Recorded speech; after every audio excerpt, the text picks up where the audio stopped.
Hey, and welcome back to the Awaken Your Wise Woman podcast. I'm your host, Elizabeth Cush, and I'm recording from a little bit different space here today. So if you are watching the video on YouTube, you will notice that my background's a little different, but I wasn't able to record in my office today. But hey, this works, right? I had a great conversation with Elizabeth Scarano, and I really am excited to share that with you. But before we jump into that, I just wanted to remind all of you that the membership, the Circle of Sacred Sensitivity membership, is open for registration. You can also drop in to our monthly circles, which happen typically on the third Thursday of the month, although due to scheduling, sometimes that shifts. But if you want to know more about that, go to my website, elizabethcush.com, and you will find all the information there under the Circle of Sacred Sensitivity tab. And I would love to have you there.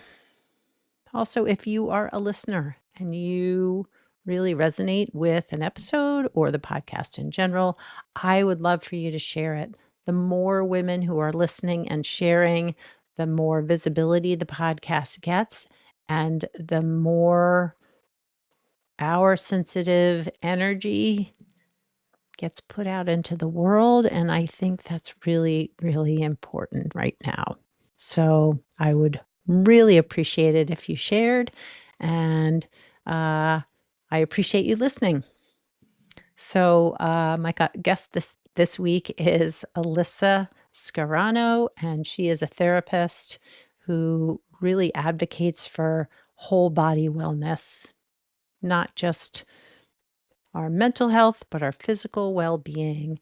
And her message of really honoring our feelings as uh, signals from our body to or our body signals the feelings that we're feeling in ourselves, that it's really when we can tune in and listen with kindness and compassion and open-heartedness that a lot of healing can happen.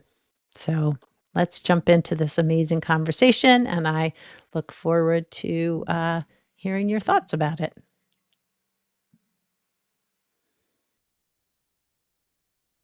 Hi, Alyssa, and welcome to the Awaken Your Wise Woman podcast. Thank you so much for having me here, Biz. I'm so excited to be a part of the conversation. I'm so excited to have you here. And I know, scheduling was a little bumpy, but I'm glad that it all worked out and that we're here and that we get to have this lovely conversation. Yeah, So, if you wouldn't mind sharing with the listeners a little bit about yourself and the work that you do, that would be great. absolutely.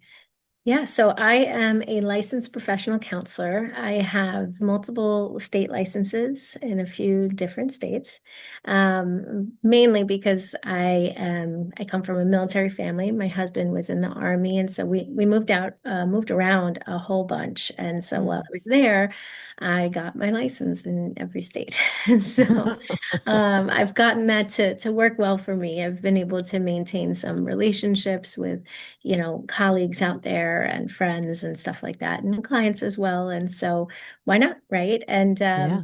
my specialty is with relationships, and really, we're always working with relationships or family of origin, even when I'm working with somebody on an individual basis, right? Because at the very core of things, we have a relationship with ourself that is central to how we relate to others.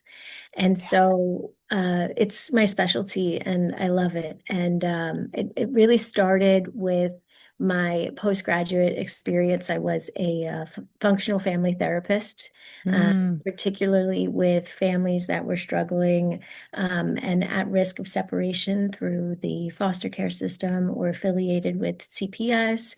And it was challenging work and it was a lot, but it also really framed my point of reference with the work that I do now. It was just really great learning experience. It immersed me within relationship dynamics as a whole and how we're always influencing each other, and Mm, particularly from very early experiences in relationships. And so it's informed a lot of what I do. And so now I've been lucky enough to take that learning and combine it with my love of wellness and yoga, and using mm, that, all of those different wellness tools as a way of improving the relationship you have with yourself, so that you can, or that clients can, relate to others in a more compassionate way, right? Because if we are relating to ourselves from a place of self-compassion or acceptance or even belonging and empathy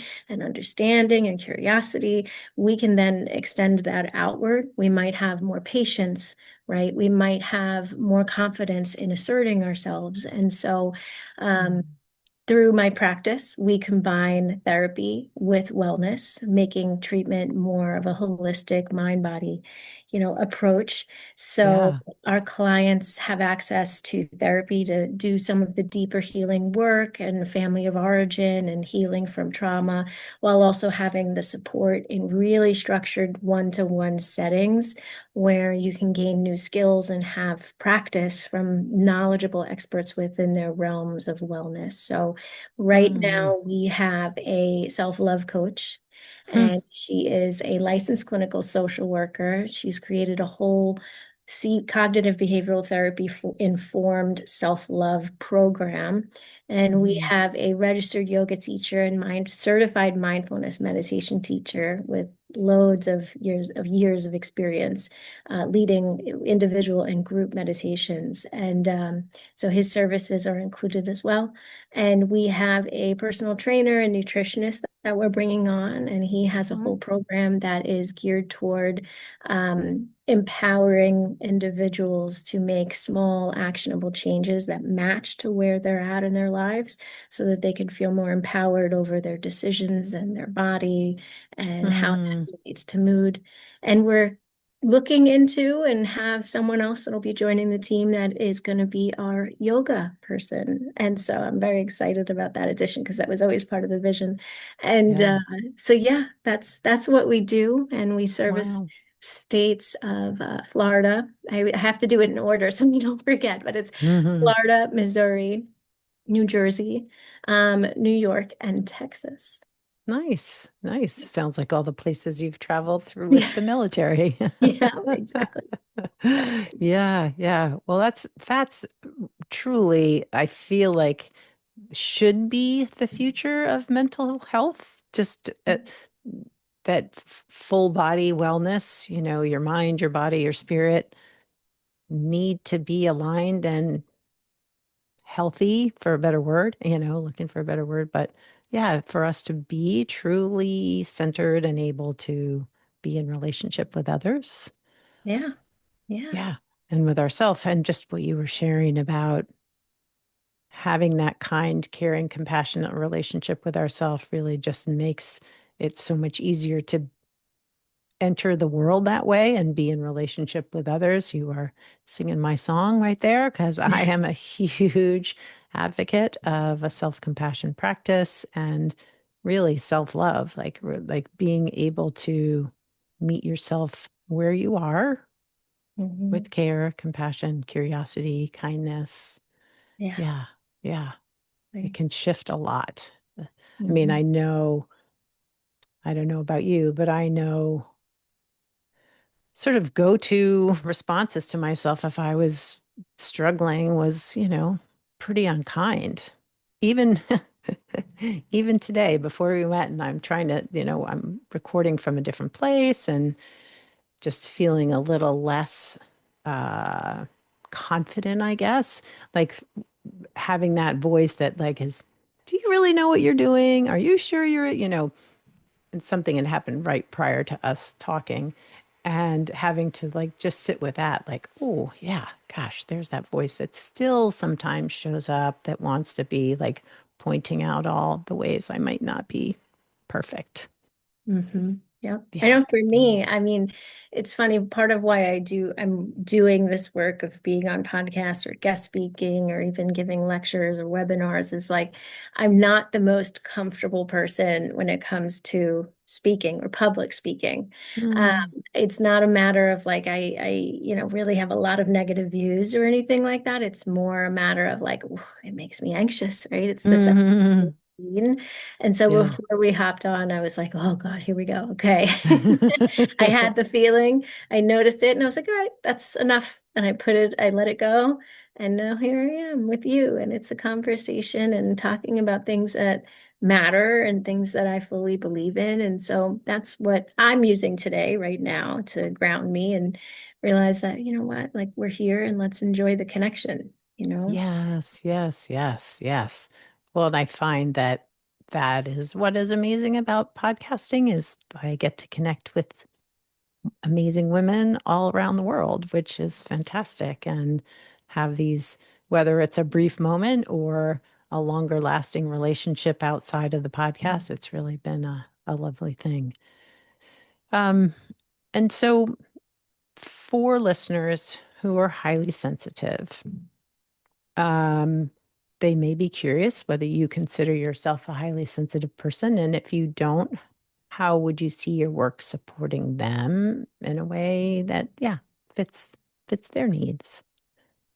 I'm definitely a highly sensitive person, right? And Okay. as a therapist, it's very interesting to walk that line, right? Because I think Mm, the image of a therapist is neutral, right? At all. yes. And yes, we are, right? That is the practice, but also there's a walking of the line in terms of you also want to validate where it's necessary and healthy to do so.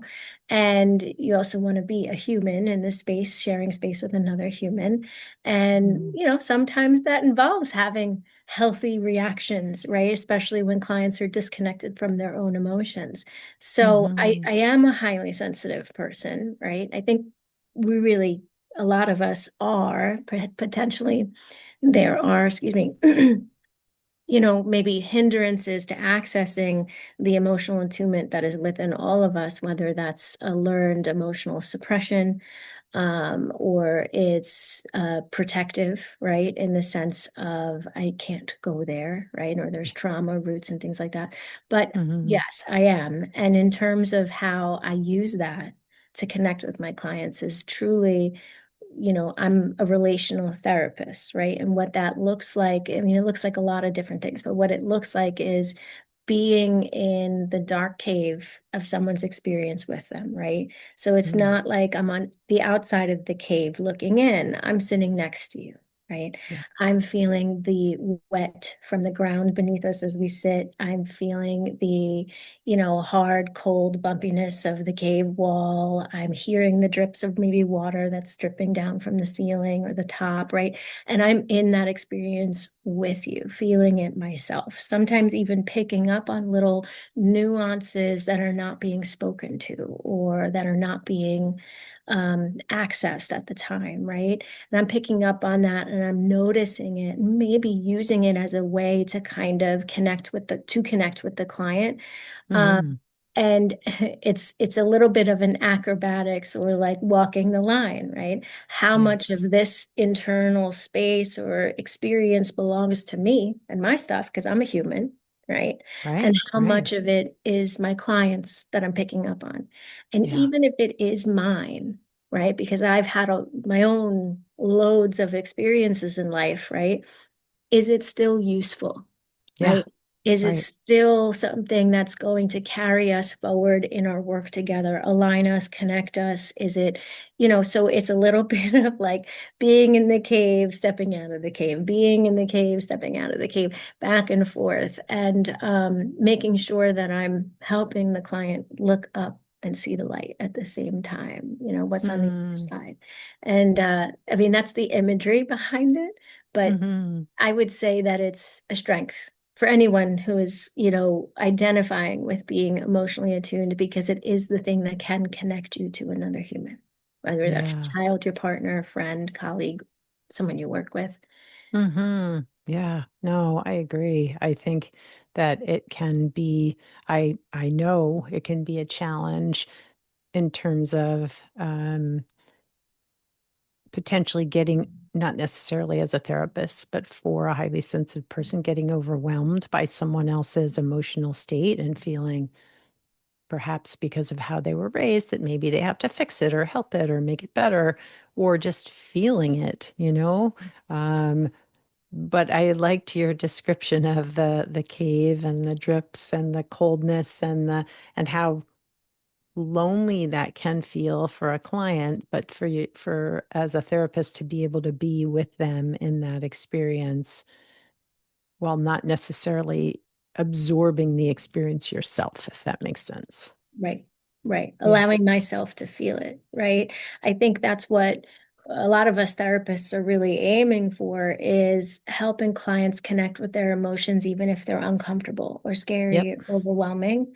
And Mm-hmm. I can only build that tolerance, help a client build that tolerance if I'm able to hold space in a non-reactive way, right? Mm-hmm. And so that requires a certain amount of being comfortable with all of the spectrums of emotions, right? Except It's and true. I'm Yeah. living that in my own life, right? Yes. Yes. So yeah, yeah. It's really Mm. such I call it a work of it's honorable work, right? It's a privilege to be invited into someone's world in that really deep, intimate way. And I don't ever want to forget that, right? How Mm. personal and meaningful this work is. Absolutely. No, I agree. It's funny. I always often feel so, yes, honored, privileged, blessed to be able to be with the clients that I work with and meet them where they are, but, be kind of, I don't know if guide is the right word, but a partner in their journey as they move forward. Yeah. Yeah. And what, because, um, many of us, as highly sensitive people, were told we were too feeling or too sensitive or too reactive, too. What has helped you sort of be with whatever the feelings are in your life, in your work? Yeah, to tolerate both Mhm. being a deeply feeling person, but also feeling those feelings. Yeah. Well, it was a journey, right? I was Yeah, definitely told I was too sensitive or making a big deal of things that didn't need to be a big deal, right? yeah, I remember being a kid and like came home from school. I have no idea how old I was, but I came home from school and I was like, I had such a bad day. Or even thinking like it's gonna be a bad day. I was young, yeah. and felt that way, right? And I was told like, oh, you don't know a bad day, right? So it was like Yes, kind of I yes. learned to kind of minimize. And you know what? Like the reasons, right? Like everybody has their stuff. Like maybe Yeah, parents were in survival mode and feeling true. emotions when you're in survival mode.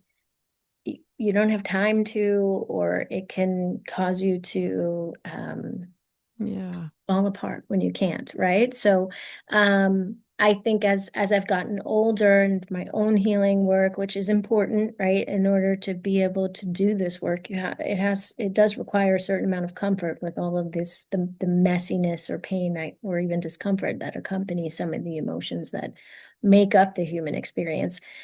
Um, yeah. but in my own healing work and learning and being able to name and identify, like, oh, that's what anger is. Mm, Oh, that's what mourning feels like, or whatever the emotion is. hmm. Learning about it and that there was a reason for it. It was my body signaling something. It was my heart needing something. It was valid and tied to my experience. That was something that kind of got me even more so curious or accepting. And then yoga, my own yoga practice. I mean, Mm, yoga is a great metaphor, whether you practice or not, but it's a really great metaphor, even exercise in general. Running is a big one, right? It's like yeah. when you're in these physically uncomfortable positions that Mm, mm, exercise is calling you to be in, that running is calling you to be in, right? hmm. Um, it's human nature to be like, this is not okay. Get me out of it. I need it to stop, right? And that can look like a lot of things. It could Yeah. look like focusing on sometimes even how uncomfortable it is and that turning into negative self-talk.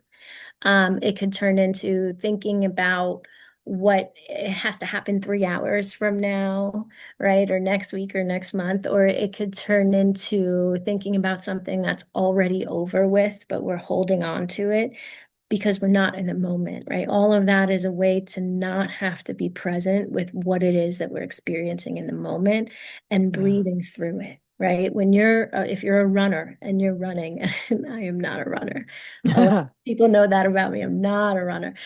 I always make a joke that if you ever see me running, it's because I'm running from something. Something serious, right? Yes, Yeah. yeah, yeah. You got to run with me in case. Right. Um, but Yeah. running is a good one, at least for me. But when you're running, it can start to be physically sometimes painful if you're running for a long time, right? And you can react to that Mm, with, thoughts that take you out. You could, distract yourself with something that you have to do or something that already happened. Or you could get stuck in the physical discomfort, right? Instead of mm, looking at like, oh, maybe I need to stop or slow down or take a sip of water. hmm. But in order to keep on the path, it is a matter of focusing on your breath, right? Focusing on your inner vision, right? In yoga, we call that drishti, right? Focus on one spot, right? Whether that's Mm, in the room or where you're headed, or focusing on one spot in your mind, on one thought, one grounding principle. Um, and so, yeah, I mean, in order to kind of build that tolerance for that discomfort and also respect where you're at, it requires being present with yeah. the experience and then realizing that like, okay, it's past. You know, Yeah. no Yeah. emotion is fixed. It's meant to be, transient. And Mm, we run into problems or problematic things is when we do get stuck in it. yeah. Yeah. Yeah. Well, and I think many people, if you're um haven't practiced really being with your emotions, often it can feel like whatever you're feeling right in that moment will never end, Right. or that you will be in this forever. And I know, you know, if you are highly anxious or deeply depressed, like some of those moods do stick longer, but moods do shift and change even a little bit, right? Like even moment by moment, I can feel maybe a little bit better or less anxious or less depressed or whatever. But if we're not paying attention to that and really focusing on, like, this feels horrible, I want it to go away now, it's harder to notice the shifts. Right. Yeah. Exactly. Yeah. Yeah. And even if, I mean, and there's a whole myriad of reasons why emotions sometimes get stuck, right? And then we can be clinically receive that diagnosis of depression, right?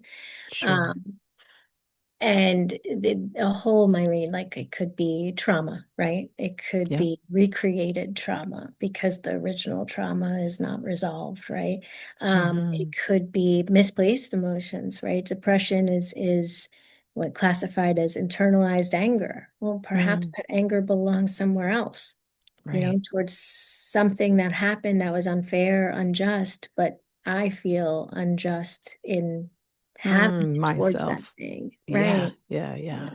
I Yeah. I can't allow myself to have that anger towards that thing or that person, Yeah. right? So I have to be the one to take the blame, right? So I Hmm. think a lot of reasons what could cause us to have emotions that are stuck. Hmm. But ultimately it's a signal that something isn't quite moving Needs to move through. smoothly. Yeah, Yeah. yeah. Yeah. And Yeah. maybe sometimes we need a little bit of help, right? So, Yeah. Oh, absolutely.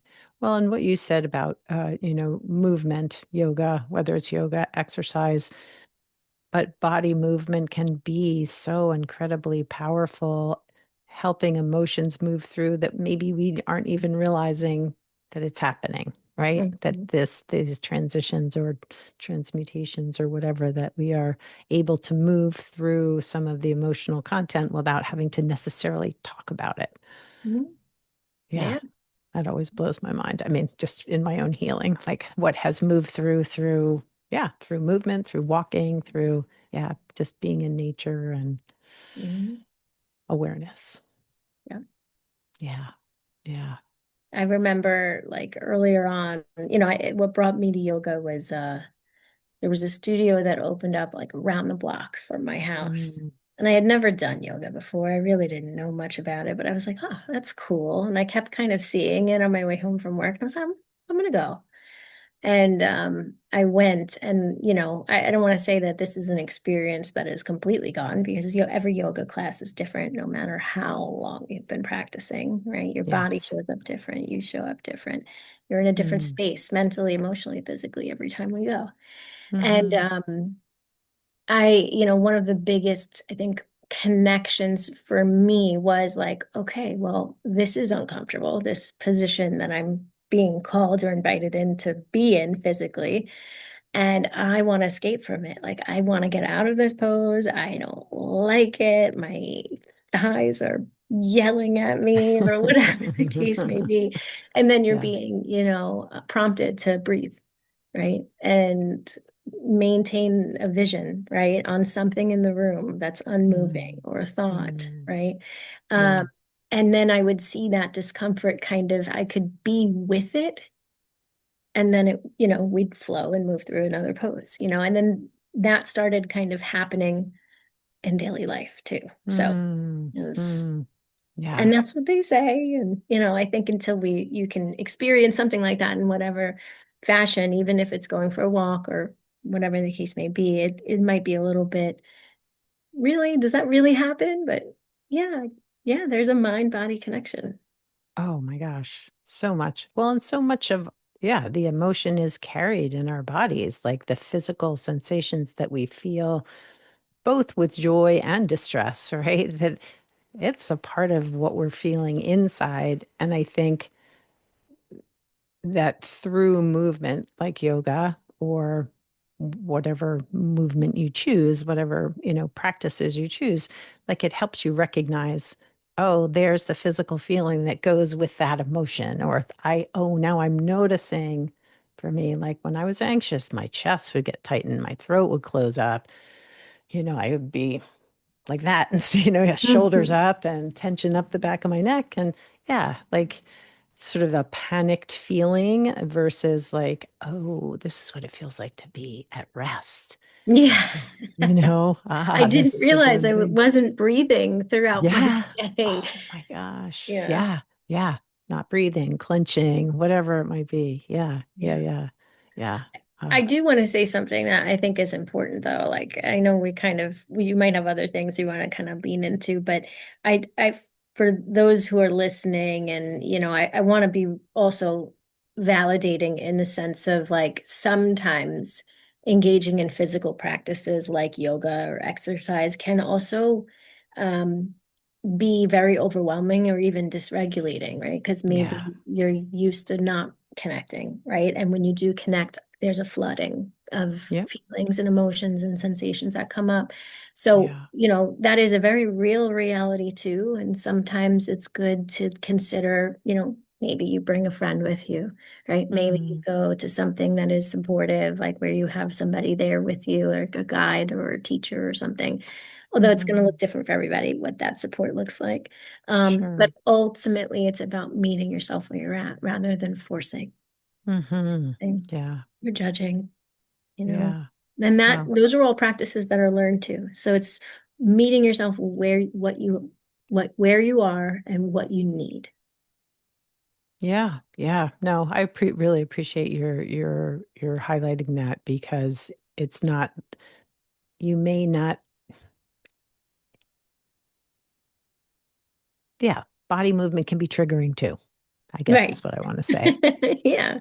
Yeah. Yeah, yeah. Oh, absolutely. I can remember um I used to live in Annapolis, Maryland, and I was a part of what was called Authentic Movement Group. And I remember it's basically you are moving with others with your eyes closed and being witnessed by the leader of the woman who is the movement therapist. And initially, it being one of the most uncomfortable things I've ever done in my life. Like, what? I have to trust that my body knows where it wants to move. Like, there's no music, there's no nothing. I just have to trust that I can move my body in a way that feels okay. And I'm feeling it right now. I'm like, oh, that was so horrible. But I came to love it. I came to, it became a part of my life that changed a lot internally for me. Mhm. And I miss it because I'm no longer living in the same state where that was taking place. But it was really hard at first and it brought up a lot. And it was also beautiful in that it required me to learn how to tolerate those feelings, but also recognize, like, oh, yeah, I can feel that and it's there, but I can also still be present. Right, right. And here's the other side of it, right? Because sometimes maybe you've heard clients say this too, is like, and I'm guilty of it as well, is like, I remember being like 20 and saying like, how is crying about this gonna help? Yes. Oh, Right? yes. And I Yes. get that. Yes. I Sure. lived it, right? Like I remember that. Um, Yes. but here's the thing. What's great about it is that when you start to feel more comfortable with whatever experience you're having, right? So say it is sadness that we're trying to kind of tolerate, or even build more of an understanding, right, of why we're feeling that way, what's contributing to it. The thing is this, is that it begins to open the door more deeply to joy. Yes. Right. And so if we're numbing one emotion or suppressing one emotion or bearing down or whatever reaction we're having to one emotion, it starts to affect all the other ones. Right. Like Yeah. uh, sadness can turn into anger, right? And irritability and lack of patience and things like that. But I think the simplest way to say it is like if we don't know, um, in the same way of like if we don't know the difference between hot and cold, well, I mean, things are going to feel really chaotic, right? So we can't Hmm. truly know joy unless we allow ourselves to know sadness. Yeah. Yeah.